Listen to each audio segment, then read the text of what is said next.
Ramadan di hati, Ramadan, Ramadan, ku mohon usah berhenti.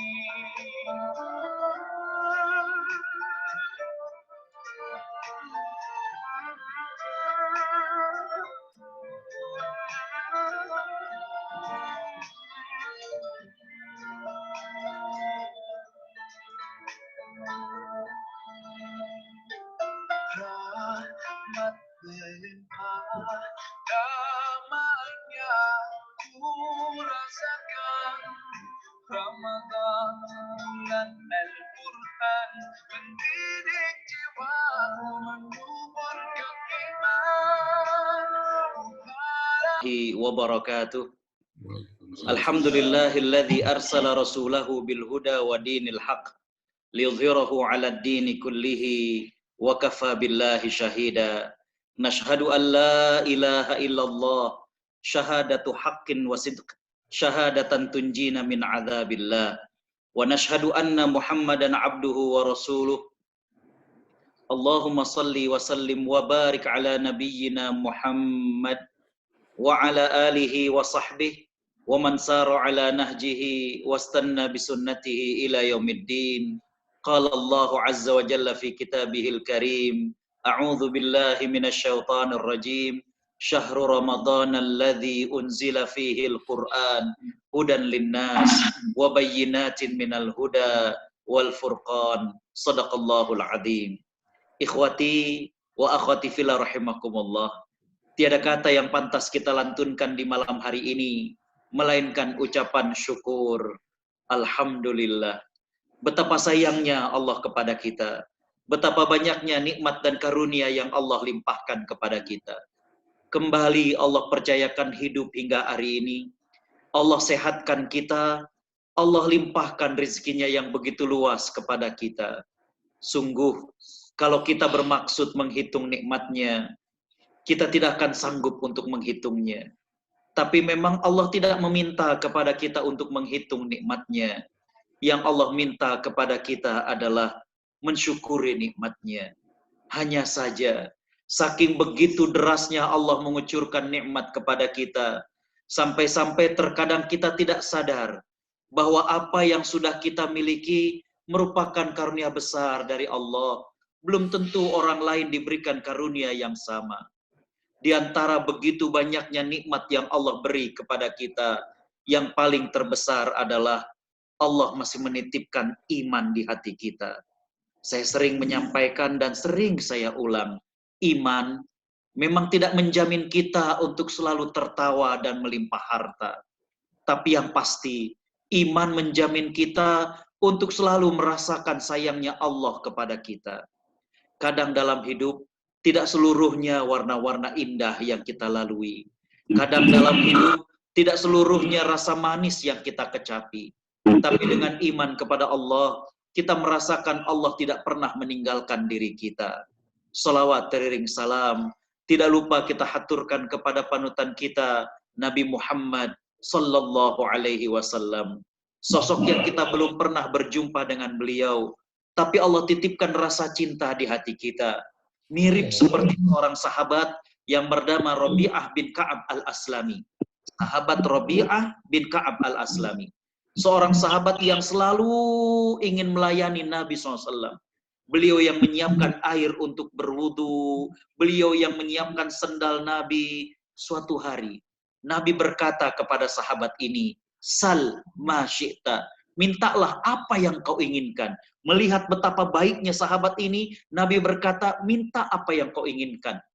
Sahabat ini berpikir, kalau beliau minta dunia, dunia akan ditinggalkan. Kalau dia minta harta, harta akan habis. Maka sahabat ini kemudian mengatakan, As'aluka murafaqatuka fil jannah. Aku minta ya Rasulullah untuk bisa mendampingimu lagi di surga kelak. Subhanallah. Sebuah permintaan yang luar biasa. Nabi kemudian balik bertanya kepada sahabat tersebut, Awa ghairu dzalik? Tidak adakah permintaan yang lain? Sahabat ini mengatakan, huwa dzak, hanya itu yang aku inginkan. Maka Nabi SAW kemudian menjawab, fa'inni, maka bantulah diriku untuk merealisasikan keinginanmu bikathratis sujud, dengan engkau memperbanyak sholat-sholat sunnah. Kembali bahwa sahabat saja yang sudah bertemu dengan Nabi rindu untuk kembali bertemu dengan beliau. Apalagi kita, mudah-mudahan kerinduan ini oleh Allah Subhanahu wa taala dikabulkan.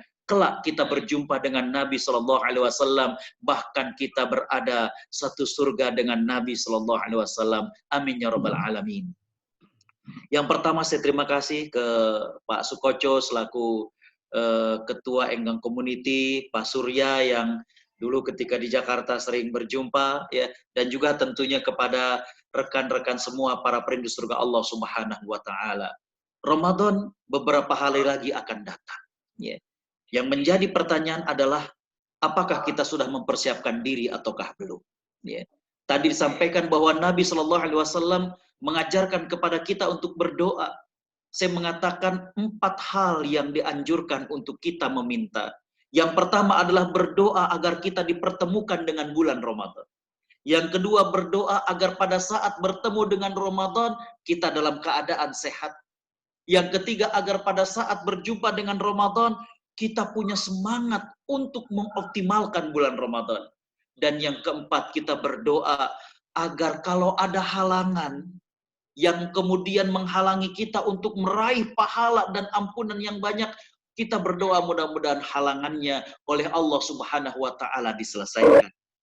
Hadirin hadirat para perindu surga Allah Subhanahu wa taala. Kondisi kita saat ini tengah berada dalam pandemi COVID-19. Ya. Kondisi di mana sekarang dikenal dengan the new normal. Ya. Sesuatu yang tidak biasa sekarang menjadi biasa. Dulu kalau di rumah saja itu nggak lazim, sekarang justru itu yang biasa, the new normal. Ya. Karena itu izinkan saya sedikit menampilkan slide. Ya.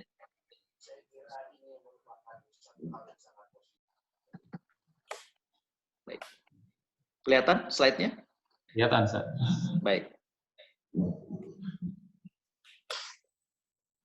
Hadirin hadirat para perindu surga Allah Subhanahu wa taala, saya ingin mengatakan bahwa saat seperti ini, Ramadan saat the new normal, ya, ada 2 persiapan penting yang harus kita lakukan. Ya. Selain persiapan fisik, selain persiapan harta, persiapan yang tadi sempat disinggung adalah bagaimana persiapan ilmu. Ya. Sahabat Mu'adz bin Jabal, beliau pernah mengatakan, hendaklah kalian memperhatikan ilmu, karena mencari ilmu karena Allah itu adalah ibadah. Ketika kita menuntut ilmu diniatkan karena Allah, itu nilainya adalah ibadah. Ketika malam ini kita hadir dengan niat kita ingin belajar ya Allah, maka ini menjadi ibadah bagi kita. Beberapa waktu, menit-menit yang berlalu, ini bernilai ibadah di sisi Allah Subhanahu wa taala. Yeah. Imam Ibnul Qayyim Al-Jauziyah. Nampak slide-nya? Yeah. Imam Ibnul Qayyim Al-Jauziyah, beliau mengomentari athar, ucapan dari Mu'adz bin Jabal tadi. Beliau mengatakan bahwa orang yang berilmu, dia jadi tahu tentang tingkatan-tingkatan ibadah. Karena ibadah itu ternyata ada prioritasnya satu dengan yang lain. Masing-masing adalah ibadah, bagus. Tapi mana yang lebih prioritas dalam keadaan apa? Contoh misalkan, baca Al-Quran itu bagus. Tapi pada saat kita kedatangan tamu, ibadah yang paling bagus itu adalah bagaimana kita memuliakan tamu. Nah, orang yang berilmu, dia bisa tahu mana tingkatan-tingkatan ibadah itu. Mana yang wajib, mana yang sunnah, dia harus mendahulukan yang wajib daripada yang sunnah, dan lain sebagainya. Termasuk dengan ilmu juga jadi tahu apa yang merusak dari amal. Termasuk apa yang menyempurnakan dari amal. Ketika sholat kita, ya Allah, Nabi SAW mengatakan, kalau kita melihat kepada hadis-hadis yang beliau sabdakan, hampir tidak ada yang sholat 100% khusyuk. Kenapa saya katakan demikian? Karena Nabi SAW dalam sabda-sabdanya, beliau selalu mengatakan, dan ada orang yang sholat, dan tidak mendapatkan daripada sholatnya, kecuali 3/4-nya, kecuali setengahnya. Ini menunjukkan bahwa yang 100% itu hampir tidak ada. Maka apa yang kemudian menyempurnakan? Dengan sholat rawatib dan lain sebagainya. Termasuk apa yang menguranginya. Jadi kembali bahwa begitu juga dengan bulan Ramadan. Ya, maka kita perlu berbekal ilmu. Hadirin hadirat para perindu surga Allah Subhanahu wa Ta'ala. Ya. Tentunya pada saat pandemi COVID-19 ini, ada beberapa amaliyah, ada beberapa program Ramadan yang perlu adjustment, yang perlu penyesuaian, ya. Termasuk bagaimana bekal ilmunya. Ya. Sudah hampir dipastikan bahwa COVID-19 ini atau pandemi ini akan berlanjut sampai bulan Ramadan. Ya. Karena itu bisa dijalankan, Zat. Ya. Slide-nya dijalankan. Oh, nggak nampak? Nampak, tapi masih di depan halaman 1. Oh. Slide-nya belum jalan, Ustaz. Ini enable nih, Pak. Enable editing dulu, Ustaz. Enable editing, Zat. Nah. Ini Ustaz, enable editingnya diklik dulu, Ustaz. Oh, iya. Baik.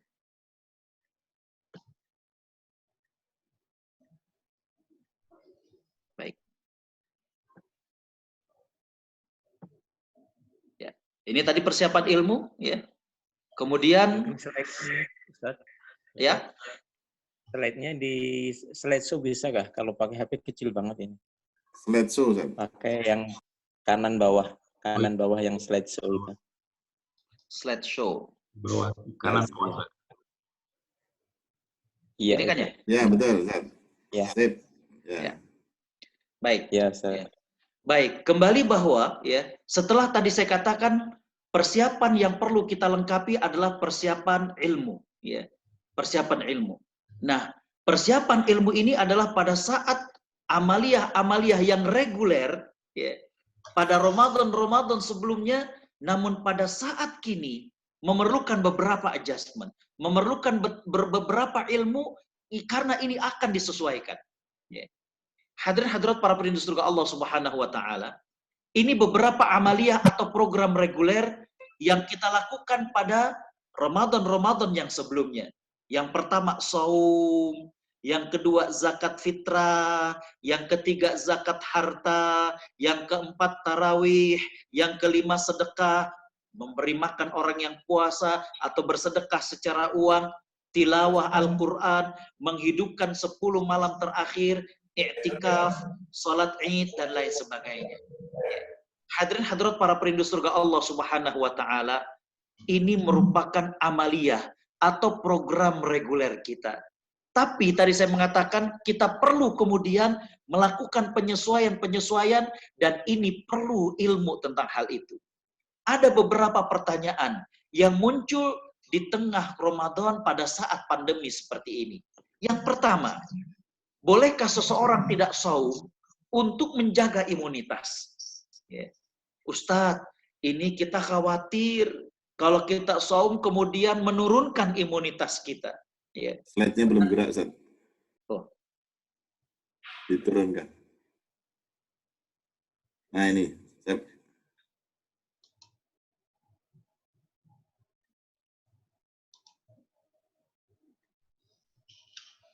Ya, Ustaz. Baik. Yang pertama adalah bolehkah seseorang tidak saum dengan alasan untuk menjaga imunitas? Ya. Dikarenakan khawatir, ya, kalau sampai saum dan kemudian lemas, imunitasnya kurang, dan kemudian tertular dengan virus ini. Ya. Kalau kita melihat dari ayat yang tadi dibacakan, surat Al-Baqarah ayat 184, Allah Subhanahu wa Ta'ala memberikan keringanan untuk tidak berpuasa kepada dua kelompok orang. Yang pertama Allah berfirman, a'udzubillahi minasyaitonir rajim, faman kana minkum maridhan aw ala safarin fa'iddatun min ayyamin ukhra. Barang siapa di antara kalian dalam keadaan sakit atau dalam keadaan safar, maka dia ganti di hari-hari yang lainnya. Kelompok yang kedua, orang-orang yang Allah berikan rukhsah keringanan untuk tidak saum. Dan mereka adalah orang yang kepayahan. Allah berfirman, a'udzubillahi minasyaitonir rajim, wa 'alal ladzina yutiqunahu fidyatun ta'amu miskin, dan orang-orang yang tidak sanggup kepayahan, maka baginya adalah fidyah, untuk memberikan makan kepada seorang miskin. Dalam hal ini, ya, orang tersebut tidak masuk dalam kedua kelompok tadi. Dia bukan orang yang sakit, bukan juga orang yang bepergian, bukan juga orang yang lemah dan tidak mampu. Dengan demikian, wallahu a'lam, maka tidak boleh seseorang dengan alasan ingin menjaga imunitas, kemudian dia tidak berpuasa. Wallahu a'lam. Yang kedua adalah bahwa ya, kita dimaklumkan ya, untuk virus corona ini harus kemudian dihalang dengan kita memperbanyak mengkonsumsi buah-buahan, mengkonsumsi vitamin. Yang menjadi pertanyaannya adalah bagaimana hukumnya kalau orang sedang berpuasa dan kemudian suntik multivitamin. Allah Subhanahu wa taala berfirman dalam surat Al-Baqarah tentang hal-hal yang membatalkan puasa. A'udzu billahi minasyaitonir rajim. Al-ana bashiruhunna. Ya. Wa kulu washrabu hatta yatabayyana lakumul khaytul abyadu minal khaytil aswadi minal fajr. Dan sekarang kata Allah Subhanahu wa taala, setelah maghrib maka gaulilah istrimu.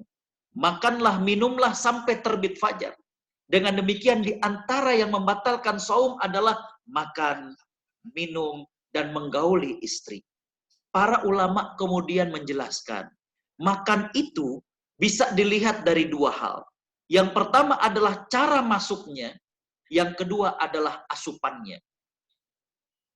Sehingga dengan demikian, walaupun sesuatu itu tidak masuk melalui mulut, namun kalau dia nutrisi dan memberikan efek kebugaran pada orang yang menerimanya, maka puasanya dinyatakan batal. Dengan demikian, infus membatalkan saum dan juga suntik multivitamin ini termasuk membatalkan saum seseorang.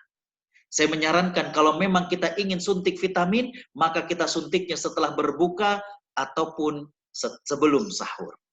Yang berikutnya adalah bagi pasien yang positif, ya, terkena dengan COVID-19 ini, bagaimana hukum saumnya? Allah Subhanahu wa taala hanya menyebutkan sakit yang payah, ya. Faman kana minkum maridun, baik corona ataupun sakit-sakit apapun yang lainnya. Kalau memang itu dirasakan, ternyata dia membuat dia tidak sanggup, maka di sini saya mengatakan bahwa pasien yang positif atau PDP ini dia boleh tidak berpuasa. Cuma apakah dia qadha mengganti di hari yang lain ataukah dia membayar fidyah, dilihat.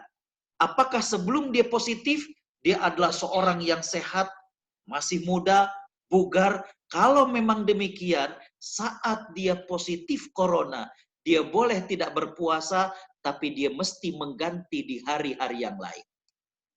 Tapi kalau ternyata sebelum dia positif corona, ternyata dia memang sudah sepuh, sakit-sakitan, maka di sini boleh dia tidak berpuasa dan dia membayar fidyah, memberi makan kepada orang miskin.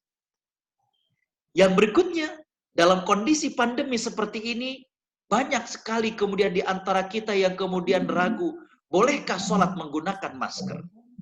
Nabi SAW pada dasarnya melarang seseorang sholat sambil menutup wajahnya.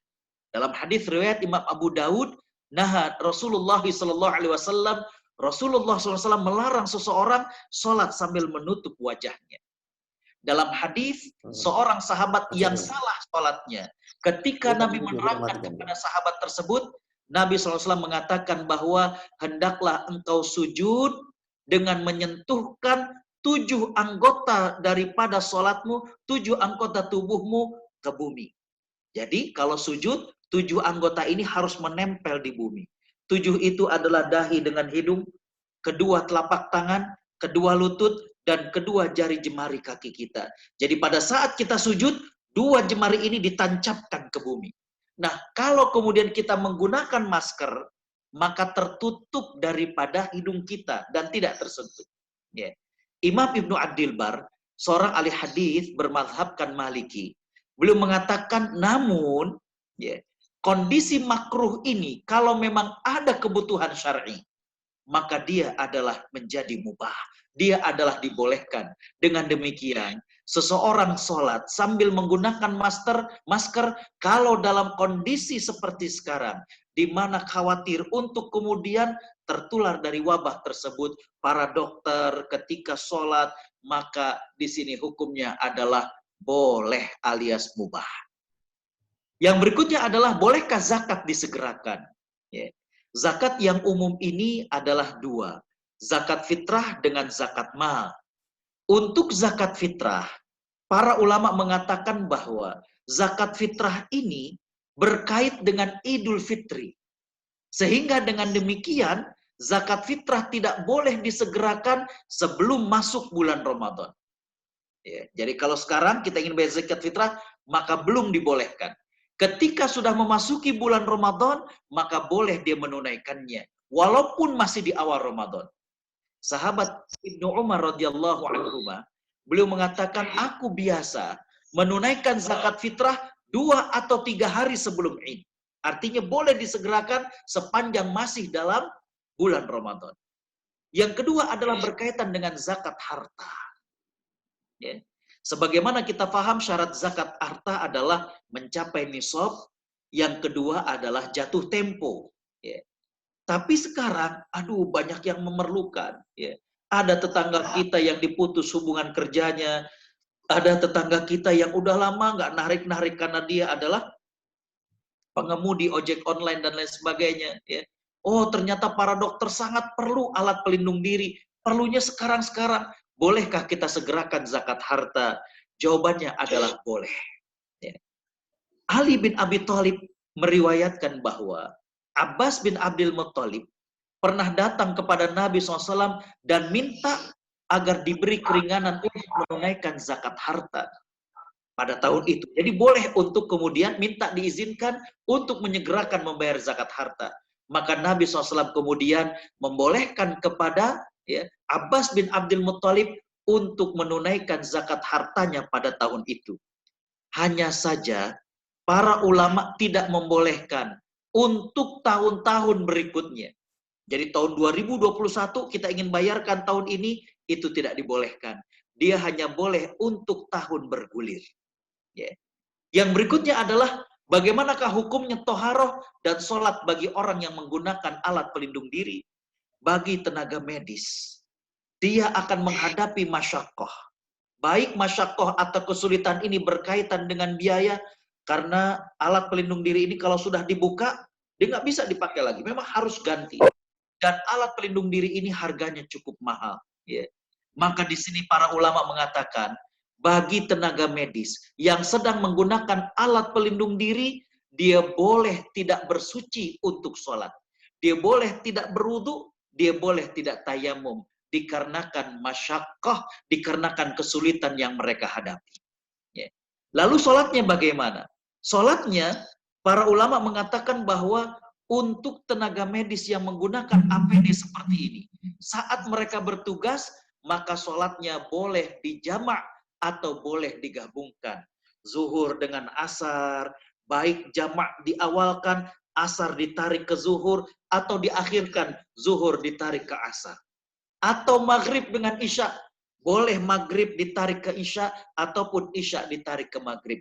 Asalkan tidak dikosor ataupun tidak diringkas. Karena diringkas atau dikosor ini syaratnya adalah ketika seseorang bepergian. Yang berikutnya adalah, bolehkah zakat untuk pembelian alat pelindung diri?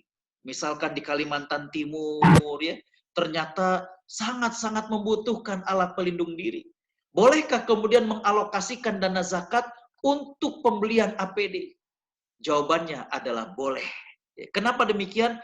Karena alat pelindung diri sudah sampai kepada tahap hajah masa, kebutuhan yang mendesak.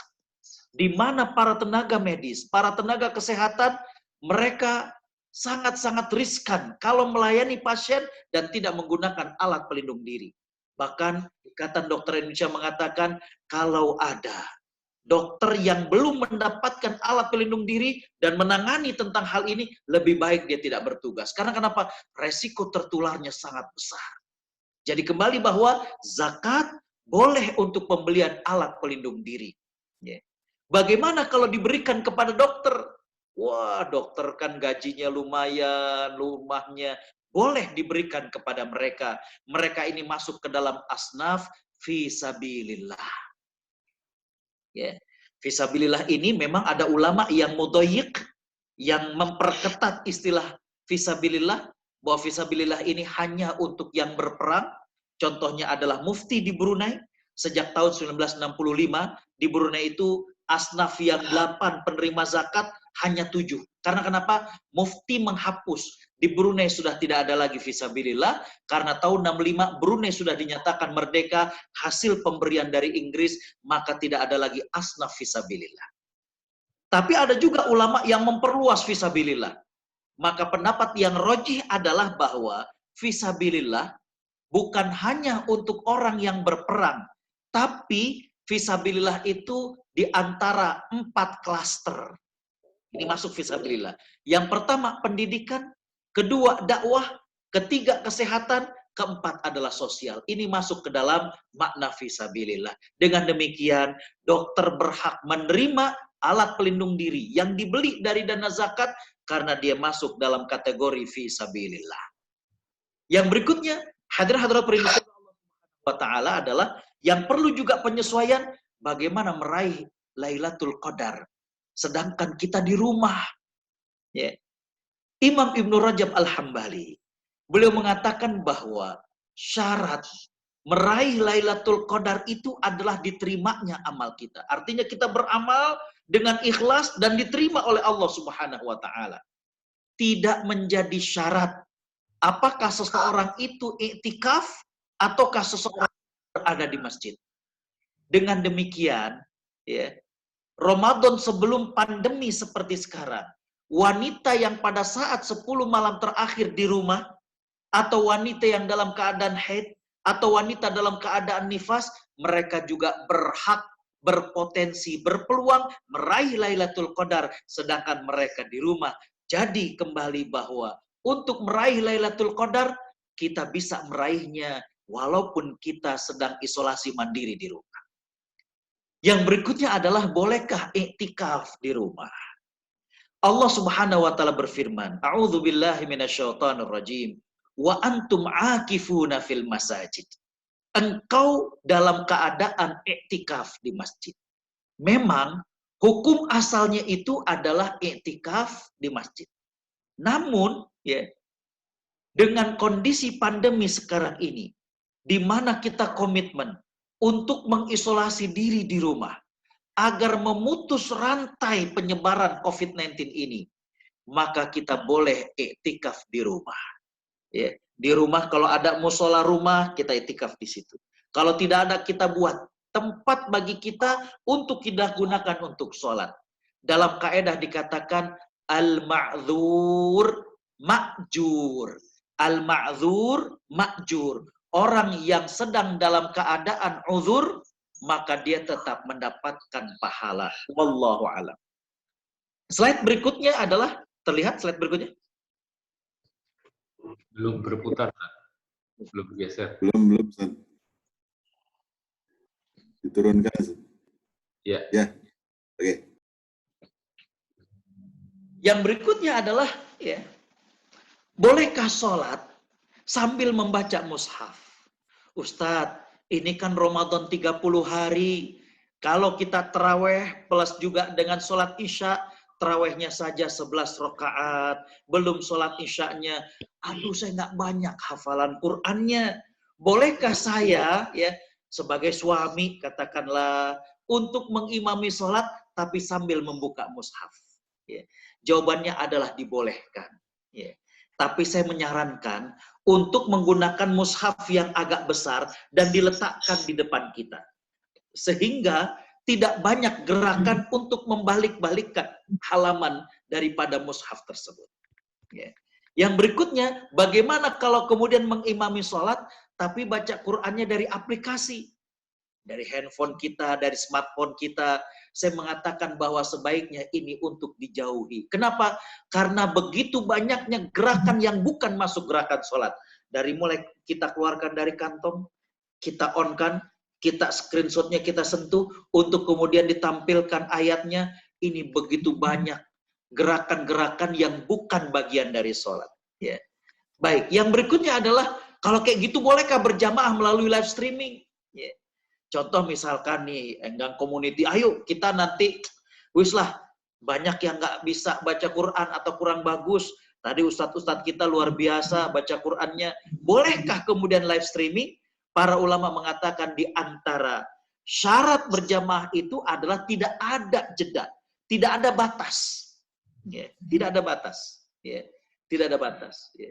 Jadi tidak ada batas. Nah, pada saat kita sholat melalui live streaming, ini kan kita di rumah masing-masing dan kemudian terhalang dengan bangunan-bangunan itu. Sehingga dengan demikian, maka tidak sah berjamaah melalui live streaming. Ya. Walaupun live.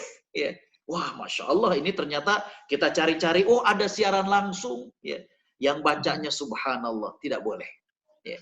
Yang berikutnya adalah, mohon maaf, bagaimana kalau suami ternyata nggak pandai baca Quran. Ini kondisinya begini. Ya. Kalau Ramadan yang sebelumnya kan tinggal ke masjid, nggak ketahuan dia baca Qurannya pandai atau tidak. Ya. Tapi sekarang ini diuji. Ya. Ternyata dia nggak pandai baca Quran. Yang pandai malah istrinya. Ya. Yang jadi pertanyaan, Ustadz, apakah sebaiknya tetap berjamaah atau kemudian sholat sendiri-sendiri? Ya. Ada juga yang kemudian bertanya, Ustadz nih, waduh Masya Allah, bukankah kita sholat itu agar khusyuk? Mohon maaf Ustadz, ya. Suami saya itu bacaannya, ya Allah, saya kalau sholat justru malah gerendengan. Kalau kata orang Jakarta gerendengan apa namanya? Jadi kayak di hati tuh gimana gitu. Ih, itu kan izhar. Jadi kayak guru tajwid, guru tahsin, tapi nggak bisa ngomong karena lagi sholat. Ini sebaiknya apa kita masing-masing aja Pak Ustadz? Ya. Baik, hadirin hadirat para penduduk surga Allah Subhanahu wa Ta'ala. Ini sebenarnya ada hikmah di sebalik pandemi ini. Para kaum bapak, mari belajar Al-Quran. Ya. Minimal saya katakan hafal surat Al-Fatihah dengan bacaan yang baik minimal. Ya. Mengapa demikian? Karena Al-Fatihah itu syarat sahnya sholat. Nabi SAW bersabda, la sholata liman lam yaqra' bi fatihatil kitab. Tidak sah sholat bagi yang tidak membaca Al-Fatihah. Ya. Jadi kalau suami tidak hafal Al-Fatihah, maka memang sebaiknya sholat masing-masing. Kalau ada anak laki-laki, kalau ada menantu, maka mereka boleh menjadi imam. Ya. Mereka boleh menjadi imam. Baik. Yang berikutnya, hadirin hadirat para perindu surga Allah Subhanahu wa Ta'ala. Ya. Ini untuk menambah wawasan antum semuanya. Ya. Berkaitan dengan orang yang positif COVID-19. Bagaimana bersucinya? Bagaimana toharohnya? Allah Subhanahu wa Ta'ala menegaskan dalam surat Al-Maidah, A'udzu billahi minasyaitonir rajim. Ya ayyuhalladzina amanu, idza qumtum ilas shalah faghsilu wujuhakum wa aydiyakum ilal marafiqi wamsahu biru'usikum wa arjulakum ilal ka'bain. Wahai orang-orang yang beriman, apabila kalian hendak sholat, maka berwudulah. Dengan demikian, bagi pasien yang positif COVID-19, dia wajib menggunakan air untuk berwudu atau untuk mandi. Ya, kalau hadatnya kecil, seperti buang angin, buang air kecil, buang air besar, maka toharohnya adalah dengan berwudu. Kalau hadasnya besar, contohnya junub, maka dia adalah dengan mandi. Ya. Kalau ternyata pasien ini menurut medis tidak boleh menggunakan air karena akan membahayakan, maka dia boleh bertayamum dengan cara menepukkan kedua telapak tangannya di tembok ataupun di lantai, kemudian mengusap ke wajahnya dan kemudian mengusap daripada pergelangan tangannya, cukup dengan 1 kali tepukan. Kalau ternyata pasien tersebut tidak mampu untuk berwudu atau tayamum sendiri, maka boleh dibantu. Tenaga medis menggunakan prosedur medisnya, menggunakan sarung tangan, maka pasien ini boleh dielap dengan kain basah untuk diwudukkan anggota-anggota tubuhnya. Kalau dia tidak bisa dan harus tayamum, maka bisa dibantu. Yang membantu ini itu kemudian menepukkan tangannya, tentunya setelah menggunakan alat pelindung diri, ya. Kemudian diusapkan di wajahnya yang pasien tersebut, dan kemudian pergelangan tangannya. Ya. Kalau ternyata si pasien tersebut ada luka, maka cukup diusap saja, nggak perlu dikasih air. Bahkan kalau kemudian lukanya ini akan berbahaya kepada dirinya, maka tidak perlu diusap. Kalau ternyata pasien ini selain dia positif, dia juga bekas kecelakaan sehingga perlu digips, maka cukup diusap bagian atasnya. Itu tata cara bersuci atau toharoh bagi pasien yang positif. Lalu bagaimana tata cara sholat bagi pasien yang positif? Saya mengatakan Nabi SAW bersabda, "Sholli qa'iman, fa illam yastati fa qa'idan, fa illam yastati fa ala janbin." Sholatlah engkau dalam keadaan berdiri. Kalau tidak sanggup, duduk. Kalau tidak sanggup, maka dalam keadaan berbaring. Maka di sini dilihat bagaimana kondisi si pasien. Ya.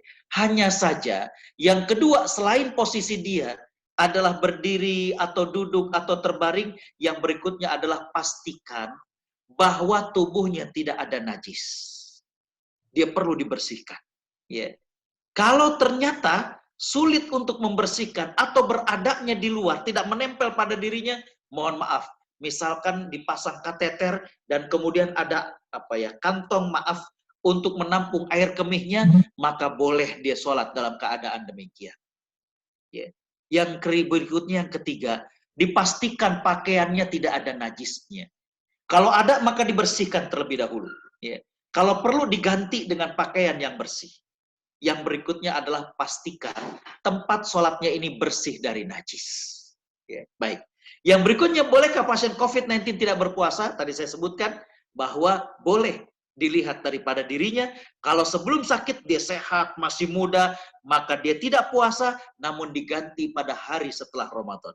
Kalau kemudian dia sudah tua, sakit-sakitan, dia tidak berpuasa, cukup dengan membayar fidyah. Lalu bagaimana pengurusan jenazahnya? Ya. Mengurus jenazah seorang muslim adalah fardu kifayah. Kewajiban bagi umat Islam. Kalau tidak ada yang melakukan, maka akan berdosa seluruhnya. Tapi kalau ada sebagian yang melakukan, cukup dan semuanya tidak menjadi berdosa. Yang pertama, pemandiannya. Bagaimana pemandiannya? Berada di tempat khusus. Dokternya menggunakan standar medis, tempatnya menggunakan standar medis. Ya. Yang kedua, mengkafani. Ya.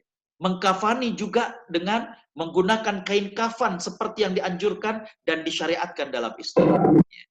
Yang berikutnya adalah setelah dikafankan tersebut, dibalut dengan prosedur kesehatan, dibalut dengan plastik, kemudian diikat, dan kemudian dimasukkan dalam kotak yang sudah kemudian disterilisasi. Yang ketiga, disolatkan. Tidak mesti oleh keluarganya. Yang memandikan dan mengurus jenazahnya boleh untuk menyolatkan. Kalau ternyata keluarga bersikeras ingin menyolatkan, maka boleh disolatkan di masjid, asalkan masjid itu sudah dipastikan steril.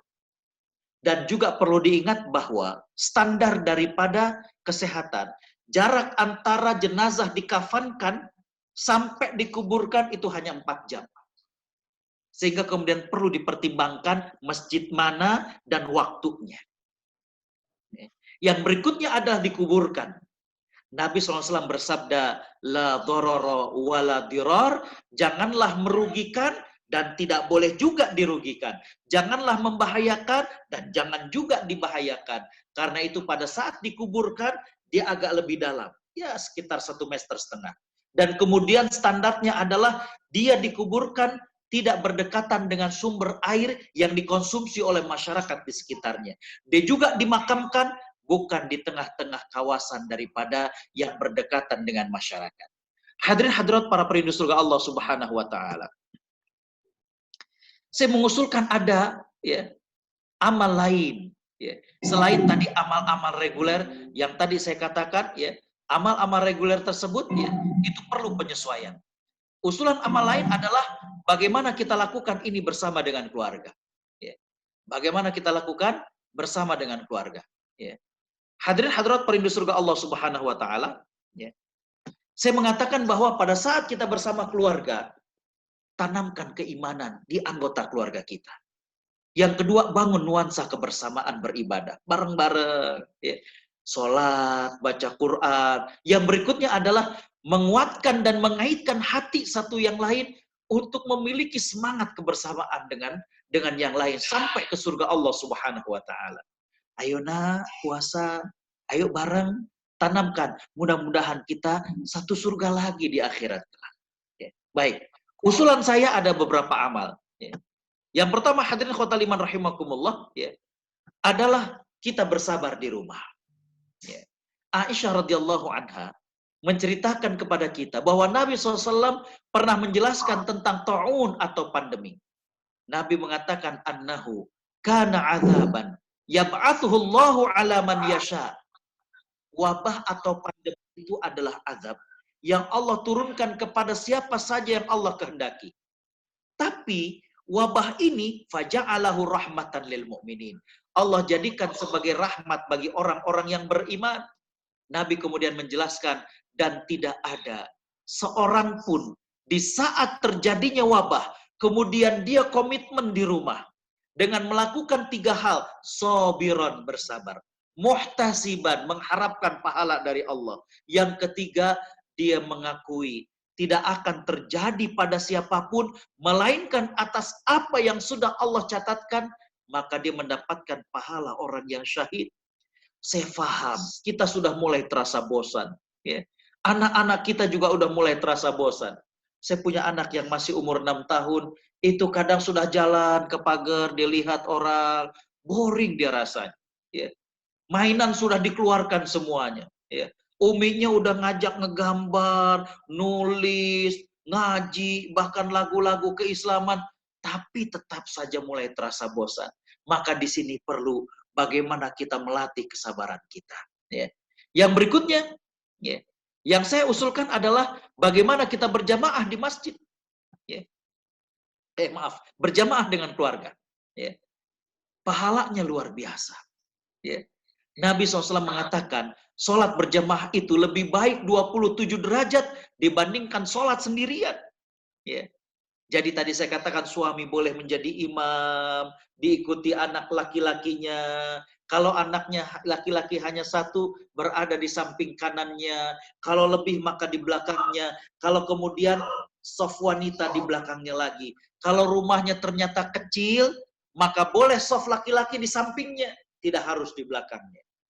Tidak perlu azan. Azan cukup yang kita dengar dari masjid. Di rumah cukup kita iqamah. Ya. Yang berikutnya, yang saya tawarkan adalah ya, bagaimana sholat isyraq. Ya. Sholat isyraq. Ya. Dari sahabat Jabir bin Samurah radhiyallahu anhu. Ya. Beliau menceritakan bahwa Nabi SAW apabila selesai sholat subuh, beliau duduk di tempat beliau sholat. Kalau kita sholat di musola rumah, bolehlah bergeser ke kanan, bersender ke dinding, atau ke belakang bersandar punggung kita, boleh. Asalkan kita dalam keadaan zikir, mengingat kepada Allah, dan bukan tidur. Ya. Tunggu sampai matahari terbit, tunggu sekitar 10 menit, lalu kemudian sholat 2 rakaat.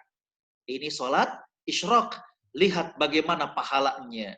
Nabi SAW bersabda, barang siapa yang sholat subuh, kemudian dia duduk sambil zikir kepada Allah Subhanahu wa taala sampai terbit matahari, kemudian dia sholat 2 rakaat, bagaimana pahalanya?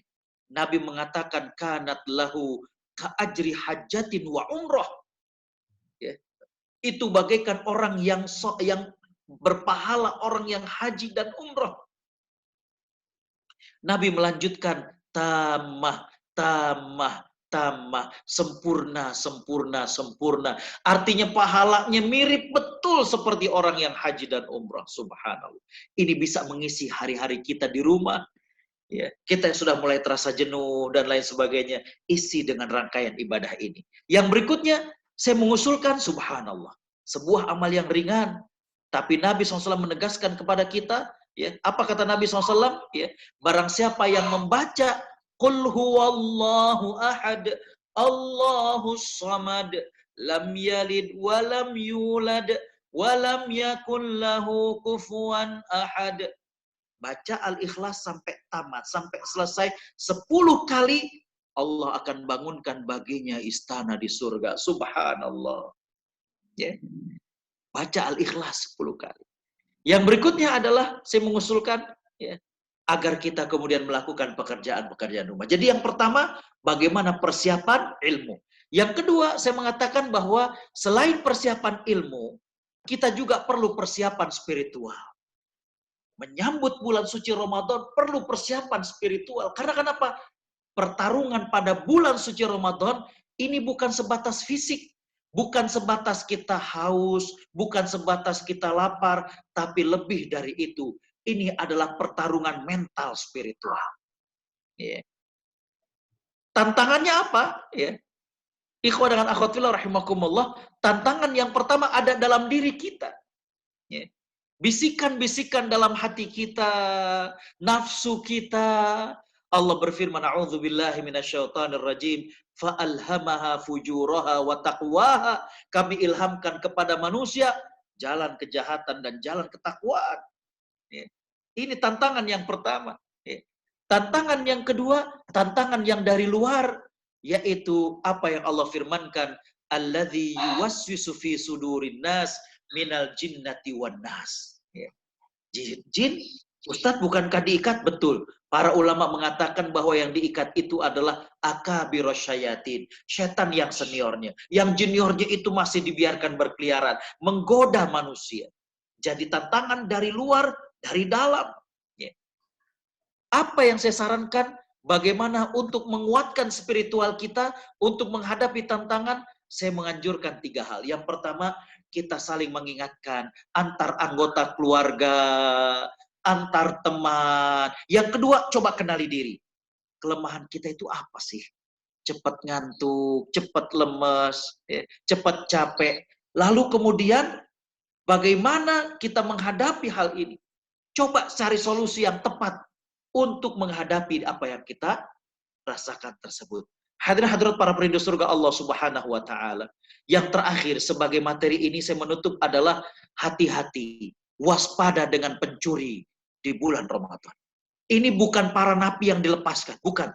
Tapi pencuri ini mencuri kesempatan ibadah kita, mencuri hal yang sangat bernilai, yaitu kesempatan meraih pahala dan meraih ampunan dari Allah Subhanahu wa taala. Apa saja pencuri di bulan Ramadan? Saya mengatakan yang pertama, tayangan TV. Ya. Kondisi sekarang tidak sedikit yang kemudian, aduh Pak Ustadz, kita jadi sering nonton TV. Ya. Malam kayak begini, dangdut. Ya. Siang, sinetron. Ya. Ya. Kisah sebenarnya. Ketika sore, rintihan istri. Sinetron semua. Ya. Ya. Apalagi nanti memasuki bulan Ramadan, prime time, waktu-waktu yang strategis, biasanya sinetronnya itu seru-seru. Artisnya hebat-hebat. Saat sahur, komedian-komedian yang membuat kita ketawa-ketawa saat kita bersahur. Ya.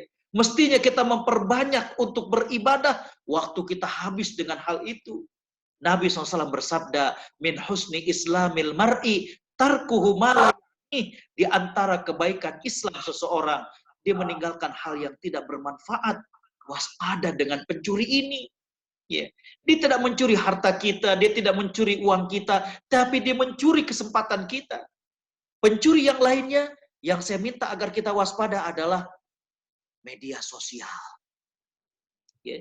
Berapa banyak grup WhatsApp yang kita ikuti. Dari alumni SD, alumni SMP, alumni SMA, alumni kuliah. Ya. Teman satu kerjaan, teman secara direktorat, dan lain sebagainya. Kadang beritanya itu juga. Ya. Kita lihat Instagram, kita lihat Facebook, rencananya cuma sebentar. Ya. Tapi ternyata buka, komen, asik dijawab sama teman terus. Akhirnya 1 jam berlalu. Ya. Atau kita menerima informasi asik, langsung kita share. Nabi SAW bersabda, kafa bil mar'i kadziban an yuhadditsa kullama sami'a au kama qala SAW. Cukup seseorang dikatakan dusta kalau dia selalu men-share apa yang dia dengar. Ya. Nggak pakai difilter dulu, nggak pakai ditapis dan dipilah dulu. Ya. Hadirin hadirat para perindu surga Allah Subhanahu wa taala, demikian yang bisa saya sampaikan. Kembali bahwa Ramadan kali ini kita berada di tengah the new normal. Ya, sesuatu yang tidak biasa dan dipaksakan untuk biasa. Karena itu saya mengatakan persiaplah dengan dua hal, persiapan ilmu, yang kedua adalah persiapan spiritual. Di tengah pandemi seperti ini, insya Allah peluang pahala dari Allah tidak berkurang sama sekali. Tinggal bagaimana kita menyiasatinya. Tinggal bagaimana kita melakukan adjustment. Tinggal bagaimana kemudian kita mengkreasikan amal-amal ibadah yang bisa kita lakukan sebagai alternatif, yaitu pada saat kita di rumah. Demikian yang bisa saya sampaikan. Kurang lebihnya mohon maaf. Jazakumullah khairan. Billahi taufiq wal hidayah. Wassalamualaikum warahmatullahi wabarakatuh. Waalaikumsalam warahmatullahi wabarakatuh. Jazakallah khairan jasa Ustaz Agus. Ikhwatillah, jadi Bapak Ibu silahkan kalau yang bertanya itu di bawah itu ada tulisannya reactions. Itu ya, jadi bisa melambaikan gini, ketik gitu.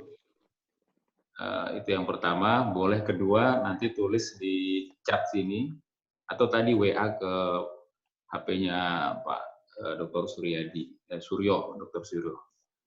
Baik, silahkan yang mau bertanya atau pakai suara juga boleh deh. Ada yang tanya nih. Sementara belum ada ya, jadi langsung dari ini aja. Start, ini ada yang tanya. Ya, baik. Ada seseorang yang tinggal di kos tidak bisa jamaah bersama keluarga. Sementara Samarinda belum merah betul dan masih banyak masjid yang buka. Maka sebaiknya sholat di rumah sendiri atau di masjid? Itu pertanyaannya. Baik. Bismillahirrahmanirrahim. Alhamdulillah, salatu wassalamu ala rasulillah ba'd. Ya. Berkenaan dengan lokasi-lokasi yang belum termasuk zona merah, ya, maka fatwa dari MUI yang mengajarkan kepada kita atau menghimbau kepada kita untuk tidak berhimpun di masjid, maka ini bisa dikecualikan. Dengan kalimat yang lebih lugasnya adalah, kalau memang ingin sholat di masjid dan daerah antum belum zona merah, maka silakan. Tapi bagaimana antum memaksimalkan ikhtiar? Ya. Tadi saya katakan bagaimana sebelum masuk masjid untuk kemudian kita mencuci tangan kita. Kemudian pada saat di masjid juga kita menjaga jarak antara kita, tidak cepika-cepiki, tidak perlu untuk salaman berjabat tangan dan lain sebagainya. Ya. Jadi kembali bahwa untuk kawasan-kawasan yang belum zona merah, kalau memang ya ada keinginan untuk sholat berjamaah, maka wallahu alam saya mengatakan adalah dipersilakan. Demikian wallahu alam. Terima kasih. Jadi pertanyaan dari Pak Alami. Ada yang lain mau tanya? Mungkin di Pak Suryo ada yang sudah WA ke sana? Atau mau nanya silakan melambaikan tangan dengan cara reaction di sini ditulis. Atau langsung bersuara. Oh, silakan. Udah di unmute ya.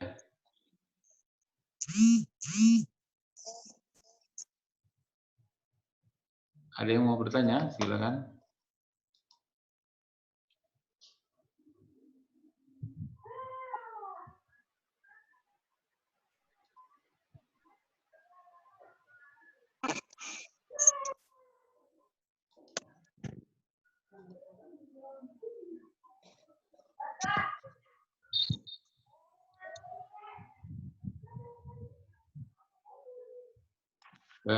Suryo, masuk WA? Belum ada, Ustaz. Belum ada. Berarti udah khatam. Ana Ustaz dari Bro, Ustaz. Oh, silakan sebutkan nama. Pertanyaannya langsung. Ya, Assalamualaikum warahmatullahi wabarakatuh. Waalaikumsalam warahmatullahi wabarakatuh. Dari Widodo, Ustaz Bro. JJ. Ya. Mungkin ini terkait dengan tadi yang disampaikan Ustaz terkait dengan himbauan MUI untuk tidak sholat berjamaah di masjid. Untuk di Bro sendiri Ustaz, ini ada edaran dari MUI untuk tidak sholat di masjid Ustaz. Karena sebagai bentuk antisipasi ya, meskipun juga belum ya sudah masuk zona merah ya, memang zona merah tapi tidak semerah Samarinda rasanya gitu. Ya, dan ada himbauan untuk tidak ke masjid, tapi memang beberapa ustadz, beberapa masjid masih menganggap itu belum belum waktunya untuk diberlakukan itu, sehingga memang di Bero ini reaksinya bermacam-macam. Ada yang mengikuti himbauan MUI, juga pemerintah daerah ya, dalam hal ini Pak Bupati sendiri menghimbau untuk sholat di rumah. Ada juga yang masih tetap bersikeras untuk ke masjid. Nah, kita sendiri seperti apa ini, Ustadz? Ya. Karena tadi kan kalau dikatakan masih memungkinkan, bisa saja ke masjid. Jadi kalau Ustadz. Ya, langsung ya. Bismillahirrahmanirrahim. Alhamdulillah, salatu wassalamu ala Rasulillah wa ba'd. Hadirin hadirat para perindu surga Allah Subhanahu wa taala, pertanyaan yang bagus sekali dan hampir mirip dengan Alami yang tadi ya. Mas Wahyu ini di Berau dan tadi dikatakan bahwa walaupun belum semerah Samarinda tapi sudah ada himbauan dari MUI dan juga dari Bupati. Saya ingin mengatakan bahwa ada sebuah hadis dari Hasan bin Ali radhiyallahu anhu di mana Nabi Shallallahu alaihi wasallam bersabda, arba'atun as-sultah. Ada 4 perkara ini otoritasnya pemerintah. Yang pertama adalah as-shalah, salat. Bukan salat 5 waktunya, tapi menggelarnya. Ya. Standar masjidnya. Contoh misalkan saya pernah diundang ke Qatar beberapa kali, ke Kuwait 2 kali, ke Emirat. Itu ternyata pemerintah punya standar untuk yang namanya masjid. Contoh misalkan status tanahnya, itu harus dalam keadaan wakaf. Yang kedua, bagaimana standar daripada bangunannya dan lain sebagainya. Jadi itu wilayahnya adalah pemerintah. Yang kedua, az-zakah, zakat. Ya. Zakat itu bukan masing-masing orang bisa mengutip sembarangan, tapi dia adalah lembaga yang ditunjuk oleh pemerintah. Ya. Tentunya dalam hal ini ada yang pemerintah yaitu Basnas, dan ada yang non pemerintah yaitu Laznas, lembaga amil zakat. Ya. Kalau belum sampai ke Laznas, maka kemudian bisa menjadi UPZ. Yang ketiga, yang termasuk wilayah pemerintah itu adalah al-hudud. Hudud, ya. Bagaimana hukum pidana, orang yang mencuri, orang yang berzina, dan lain sebagainya. Dan yang keempat itu adalah kisos. Ya. Saya ingin mengatakan bahwa, ya, kalau untuk Alami tadi, saya mengatakan, kalau memang masih belum merah, ya, dan kemudian kita ada keinginan, silakan. Tapi kalau kemudian untuk di Berau, yang memang dari bupatinya, dari MUI-nya sudah dihimbau demikian, maka kita taati apa yang menjadi arahan dari MUI. Yang pertama, kita mendapatkan keutamaan taat kepada ulil amri. Yang kedua adalah bagaimana kita menjaga daripada kewibawaan para ulama. Ya. Karena kita mentaati apa yang dikatakan oleh para ulama kita, di mana para ulama itu memberikan fatwa tidak asal, ya. Bukan karena masalah siapa yang berani, takut mah hanya pada Allah, masa mah corona takut. Bukan itu yang jadi dasarnya para ulama. Tapi bagaimana antisipasi dan memutus, tadi katakan, mata rantai penyebarannya. Brunei hari ini memasuki hari ke-6 yang zero, ya, penambahan yang positifnya. Dikarenakan mereka pada komitmen untuk di rumah. Ya.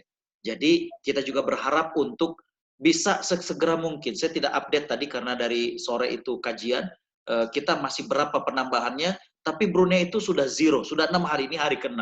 Ya.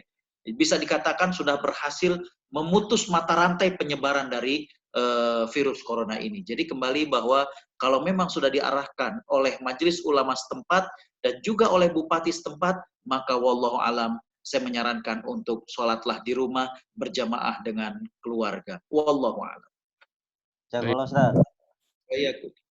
Lanjut, Hat. Ini ada pertanyaan lewat chat dari Sarif Hidayatullah.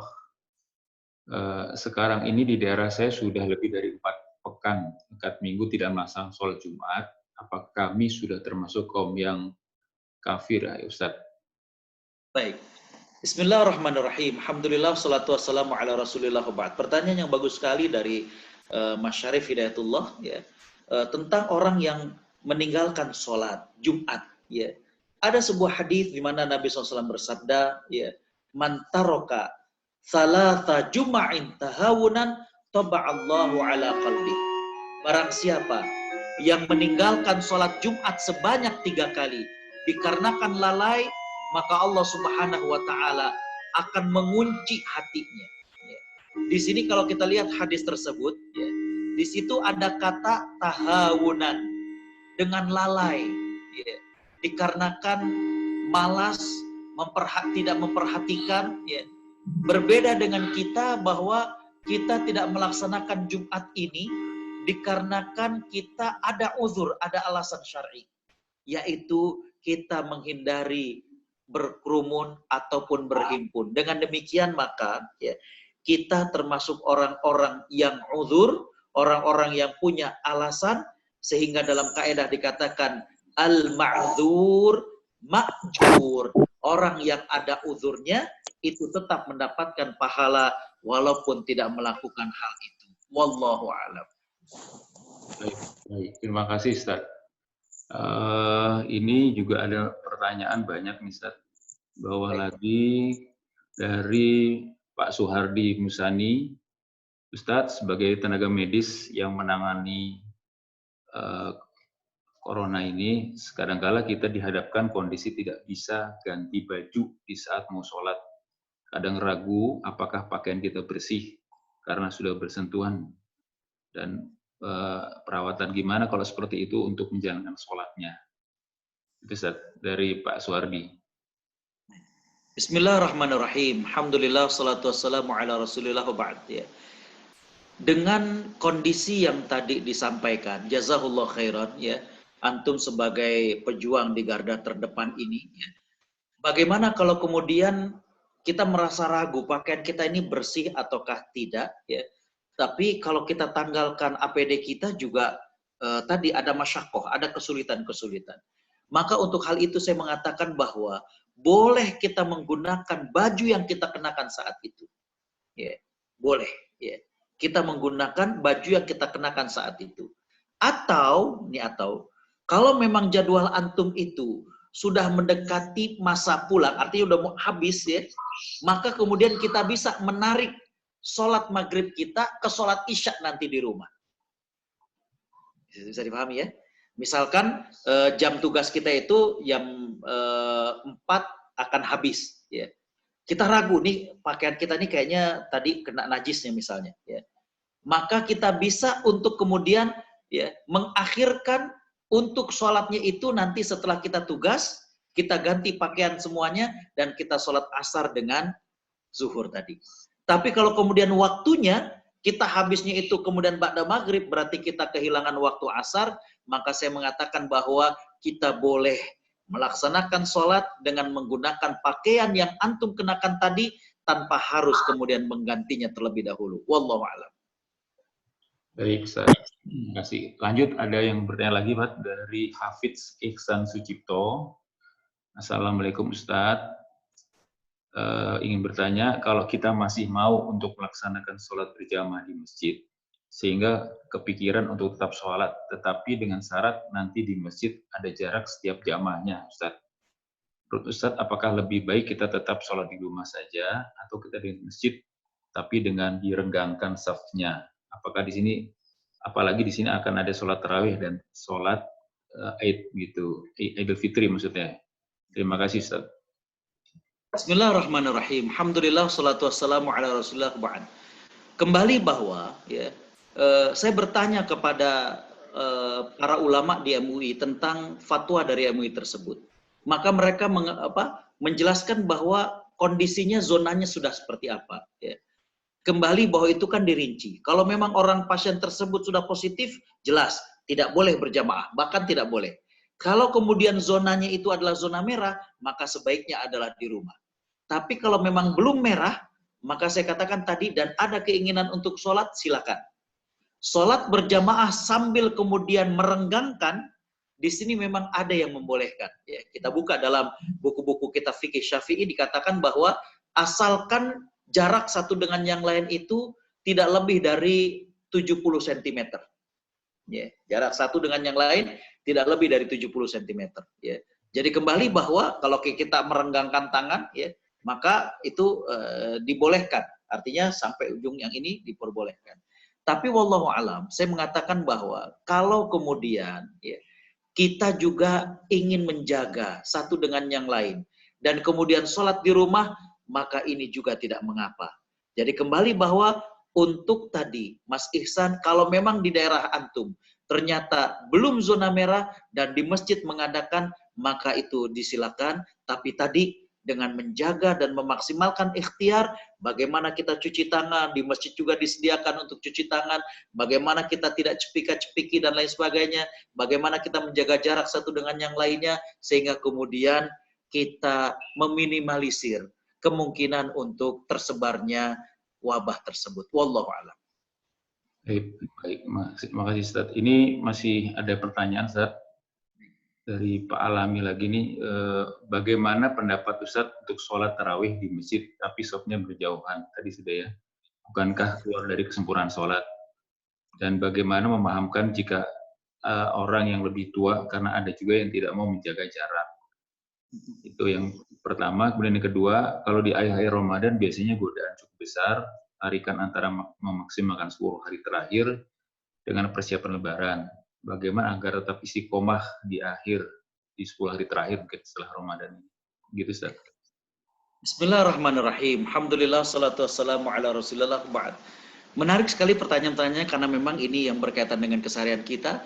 Tadi saya katakan bahwa ya, amalan-amalan reguler ini perlu adjustment. Ya. Kita yang biasanya terawih di masjid tentu merasa, aduh gimana. Anak-anak kita pun akan protes. Karena biasanya mereka habis terawih, mereka beli ini, jajan ini, makan ini, minum ini. Sekarang di rumah aja. Ya. Tentu perlu adjustment, perlu penyesuaian. Baik. Kalau kemudian kita tetap kita ngambil pendapat, saya pengen terawih, ya. Dan kemudian kita mengambil jarak. Saya katakan tadi, walaupun ya ini kurang sempurna bagaimana berjamaah, tapi ini dikatakan sah. Memang tidak sempurna berjamaahnya, tapi sah. Ya. Ya. Mirip kalau kemudian, maaf, hadirin hadirat kalau pernah melaksanakan umroh dan kemudian tempat tinggal kita agak jauh, penginapan kita agak jauh dari Masjidil Haram, tahu-tahu kemudian sudah qomat. Ya. Dan sudah takbir, apa yang antum lihat? Tidak sedikit yang kemudian ya main gelar aja di depan tokonya, kemudian sholat gitu ya. Jadi kembali bahwa jarak itu tidak mengapa. Ya, jarak itu tidak mengapa. Ya, memang tidak sempurna, tapi sholatnya tetap sah. Ya. Yang berikutnya adalah bagaimana memberikan pemahaman kepada orang yang lebih tua. Ya. Nah ini perlu pelan-pelan. Ya. Karena kenapa? Karena kadang ini masalahnya adalah mereka kurang paham bahayanya. Ya. Ini nggak terlihat tapi mematikan. Ya, saya tertarik dengan video dari pemerintah Singapura tentang masalah edukasi hal ini. Ya, sangat bagus videonya itu dengan mudah ya. Jadi boleh jadi orang ke masjid, dia tangannya nempel di pagar, kemudian orang lain memegang. Boleh jadi pada saat dia mau masuk, hasim ya, kemudian dan lain sebagainya. Itu video itu kemudian memberikan sebuah ini. Oh iya ya. Kadang kita nggak nyangka bahwa itu ternyata berpotensi untuk kemudian menularkan satu dengan yang lainnya. Jadi perlu pelan-pelan ngasih tahu ke orang tua itu. Yang berikutnya adalah ya, tarikan antara memastikan ke 10 hari terakhir dengan persiapan lebaran. Saya ingin mengatakan bahwa persiapan lebaran coba lakukan di awal Ramadan. Dari sekarang, maaf misalkan kita pengen pakaian baru. Dari sekarang, ya.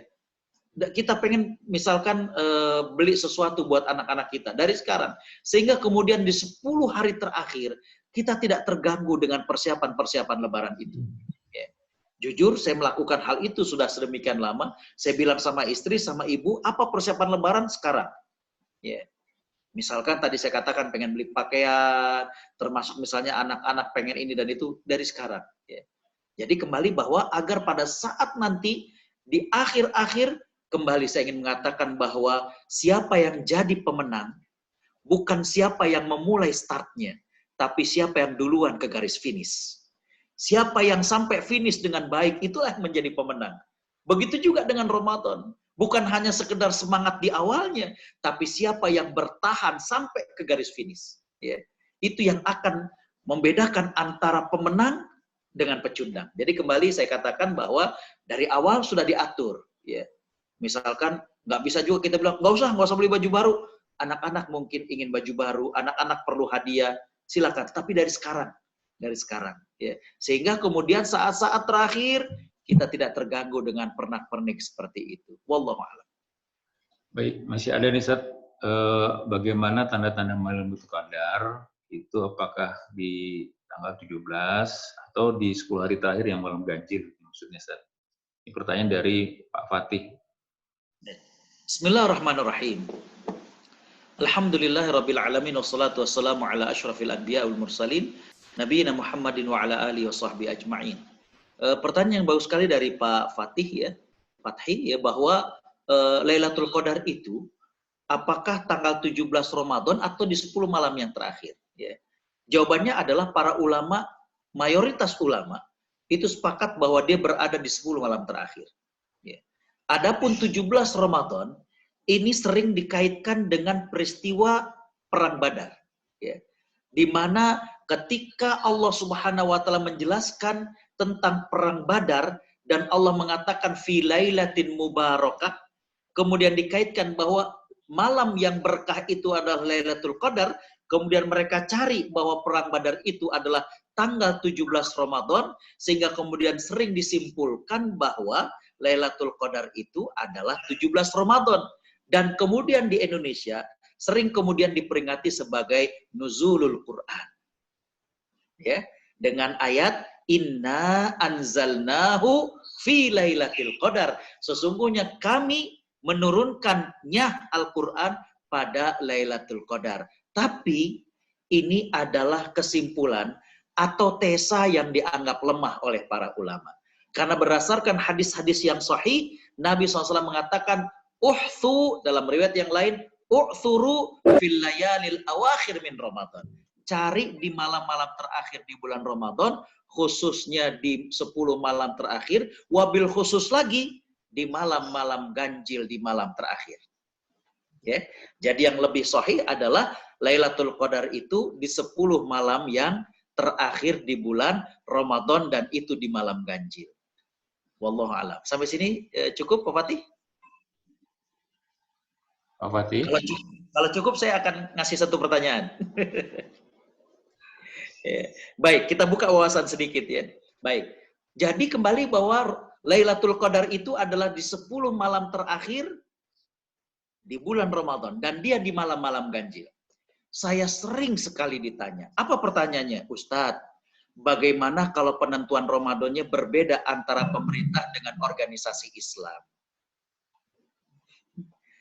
Faham kira-kira arah pertanyaannya mau kemana? Pertanyaannya itu seringnya adalah, terus Lailatul Qadarnya ngikut pemerintah apa ngikut ormas Islam? Ayo, atau 2 kali, masa di Indonesia lewat 2 kali Lailatul Qadar itu? Ya. Baik, antum nggak nanya maka nggak perlu saya terangkan. Jadi kembali bahwa itu yang memang unik. Wallahu a'lam. Jadi kembali bahwa kesimpulannya dia berada di malam ganjil di 10 malam terakhir di bulan Ramadan. Wallahu a'lam. Ya.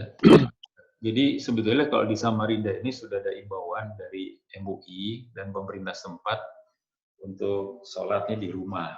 Jadi sesuai dari pusat juga yang di pusat itu. Iya. Pun masih ada sebagian masjid-masjid yang juga menyelenggarakan sholat 5 waktu dan Jumatan. Jadi ini nampaknya tidak ada lagi yang masuk di chat sini. Di Pak Suryo ada yang masuk nggak Pak Suryo ya? Nggak ada, Ustaz. Ada ya, baik. Atau ada yang mau langsung nanya di sini? Tadi seperti kayak Pak Widodo. Langsung. Baik. Afwan Ustaz, Anda coba Ustaz mau... Oh, Abu Hanifah. Ya, silakan.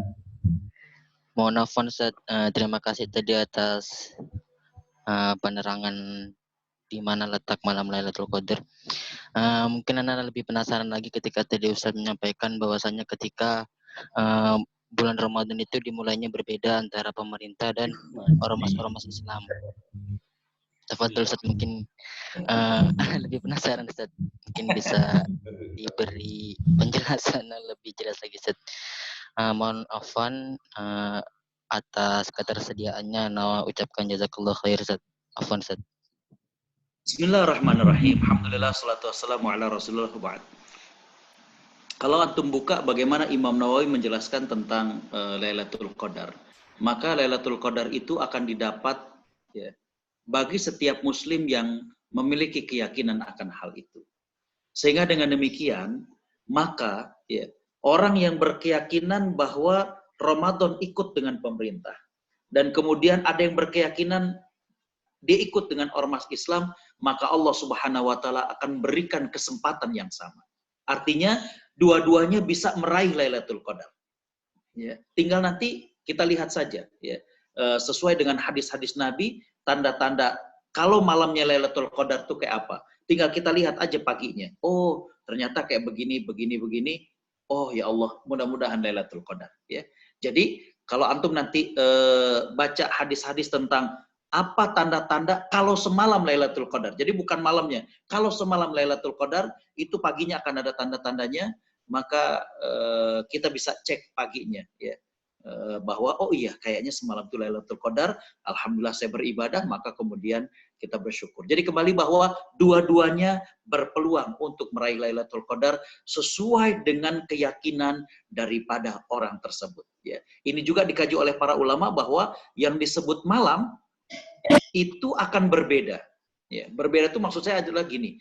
Di Indonesia malam. Coba kalau antum perhatikan, di Amerika itu siang. Ya. Jadi artinya semua wilayah itu berpotensi mendapatkan Lailatul Qadar. Ya. Begitu juga dengan orang yang meyakini bahwa sekarang malam ganjil. Bagi sebagian orang, besok malam ganjilnya. Maka mereka ini berpeluang untuk mendapatkan Lailatul Qadar. Itulah kalau antum perhatikan. Mohon maaf, antum coba nanti Ramadan ini. Kalau antum perhatikan, kalau pagi, habis syuruk, antum lihat, antum baca dulu hadis-hadisnya, tanda-tanda Lailatul Qadar. Itu kadang ada beberapa yang, oh kok kayaknya malam kemarin juga kayak gini. Ya, karena memang Allah ya memberikan peluang yang sama kepada masing-masing hambanya, sesuai dengan keyakinan dia, kapan malam ganjil bagi dirinya. Wallahu a'lam. Baik, masih ada lagi yang mau bertanya tadi seperti Pak Abu Hanifah unjuk tangan gitu. Kalau nggak ada, mungkin mengenai materinya Ustaz nanti mungkin bisa dibagi ya Ustaz ya. Baik, insya Allah. Jadi nanti ada Ustaz akan ngirim ke saya, nanti akan kita share ke teman-teman via grup ya. Baik, kalau nggak ada lagi nih, di sini sudah jam 10:04. Mungkin kalau di Jakarta masih 9:04. Beda satu. Ya. Oh, Masya Allah. Kita tutup aja kalau nggak ada. Nanti kalau seandainya memang masih ada pertanyaan setelah ini, bisa diteruskan lewat saya. Nanti akan Ustaz jawab via WA gitu ya, WhatsApp. Oke, Ustaz ya. Insyaallah. Kita akhiri dengan doa, mohon Ustaz Agus untuk membacakan doa buat kita semuanya. Bismillahirrahmanirrahim. Alhamdulillahirabbil alamin. Hamdan syakirin, hamdan na'imin, hamdan yuwafi ni'amahu wa yukafi'u mazidah. Ya Rabbana lakal hamdu wa lakas syukru kama yanbaghi li jalali wajhika wa 'azimi sultanik. Allahumma salli ala sayidina Muhammad wa ala alihi wa sahbihi ajma'in. Rabbana zalamna anfusana wa illam taghfir lana wa tarhamna lanakunanna minal khasirin. Allahumma ighfir lana ma qaddamna wa ma akharna wa ma anta a'lamu bihi minna, anta rabbul mustaqdamina wa anta rabbul mustakhirin. Ya Allah, kami yang mengikuti kajian malam hari ini seluruhnya bersimpuh di hadapan-Mu dengan mengakui segala dosa dan khilaf kami. Ya Allah, ampuni mata kami yang terkadang masih berat untuk membaca firman-firman-Mu. Ampuni mata kami yang terkadang masih melihat hal-hal yang tak Kau halalkan bagi kami. Ya Allah, ya Tuhan kami, ampuni mata kami yang tidak memandang iba kepada orang-orang miskin di antara kami. Ampuni tangan kami, ya Allah, yang kurang merasakan kehangatan ukhuwah ketika kami berjabat tangan. Ampuni tangan kami yang belum pernah mengusap-usap kepala anak yatim. Padahal sangat mungkin keyatiman itu terjadi kepada anak dan cucu kami. Ya Allah, ya Tuhan kami, ampuni tangan kami yang terkadang berat untuk bersedekah. Ampuni kaki kami yang terkadang berat untuk hadir dalam pengajian mingguan kami. Ampuni kaki kami yang sudah lama tidak silaturahim ke rumah orang tua kami. Ampuni kaki kami yang sudah lama tidak mengunjungi makam orang tua kami. Ya Allah, ya Tuhan kami, jadikanlah sisa umur kami penuh dengan ibadah dan kebajikan di jalan-Mu. Wafatkan kami dalam keadaan husnul khatimah. Allahumma ya Allah, berkahilah kami di bulan Sya'ban ini. Sampaikan umur kami hingga ke bulan Ramadan. Sampaikan umur kami hingga ke bulan Ramadan. Allahumma ya Allah, kelak selamatkanlah kami di bulan Ramadan. Selamatkanlah Ramadan dari perbuatan dan ucapan kami. Jadikanlah kami orang-orang yang meraih kemuliaan Lailatul Qadar. Jadikan kami termasuk orang yang Kau bebaskan dari siksa api neraka. Allahumma ya Allah, angkatlah segala wabah dan bala dari negeri kami. Hindarkan kami dari gempa bumi dan juga banjir. Allahumma ya Allah, angkatlah wabah COVID-19 ini. Selamatkanlah kami, keluarga kami, tetangga kami, masyarakat kami, negara kami, dan juga negara-negara yang lainnya. Allahumma ya Allah, di kesempatan yang mulia ini, kami mohon juga ampuni dosa ibu dan ayah kami. Sayangi mereka ya Allah, sebagaimana sayangnya mereka pada kami. Ampuni kami yang belum sempat bakti kepada mereka. Ampuni kami yang pernah mengecewakan hati mereka. Ampuni kami yang pernah membuat mereka menangis. Ya Allah, jadikanlah mereka bangga dengan kesolehan kami, bukan dengan harta kami. Allahumma ya Allah, kepada ibu dan ayah kami yang sudah meninggal dunia, ampuni dosa mereka, lapangkan alam kuburnya, pertemukan kami kembali dengan mereka di surga-Mu. Allahumma ya Allah, sekiranya Engkau memberikan kami pendamping hidup, beri kami pendamping hidup yang kekal hingga ke surga-Mu. Jadikan rumah tangga kami harmonis. Jadikan rumah tangga kami sakinah. Engkau kucuri dengan cinta mawaddah warahmah. Ya Allah ya Tuhan kami, lahirkan dari rahim istri kami anak-anak yang soleh dan solihah. Jaga dan bimbing anak-anak kami. Jaga akidah mereka, jaga akhlak mereka. Jadikan anak kami ya Allah gemar baca Al-Quran, gemar menghafal Al-Quran. Ya Allah ya Tuhan kami, sebagaimana bahagianya kami kumpul dengan mereka di dunia, kumpulkan kami kembali dengan mereka di surga-Mu. Rabbana atina fid dunya hasanah wa fil akhirati hasanah wa qina adzabannar. Subhanaka rabbina rabbil izzati amma yasifun wa salamun alal mursalin walhamdulillahi rabbil alamin. Amin, amin, ya rabbal alamin. Baik, jazakallah khairan jasa pada Ustaz Dr. Agus Setiawan telah memberi tausiah pada kita. Mungkin nanti dalam kesempatan lain juga kami mengundang Ustaz bersama. Allah. Ini ternyata roomnya terbatas hanya 100, tadi lebih dari 100 yang masuk, jadi nggak bisa ini kita tolak. Mungkin nanti roomnya akan kita perluas lagi, Ustaz. Baik, kita tutup semuanya wabillah dengan doa kafaratul majelis. Subhanakallahumma wa bihamdika wa la ilaha illa anta astaghfiruka wa atubu ilaik. Billahi taufiq wal hidayah. Ustaz, assalamualaikum warahmatullahi wabarakatuh. Waalaikumsalam warahmatullahi wabarakatuh. Pamit. Assalamualaikum. Jazakallah Ustaz. Waalaikumsalam.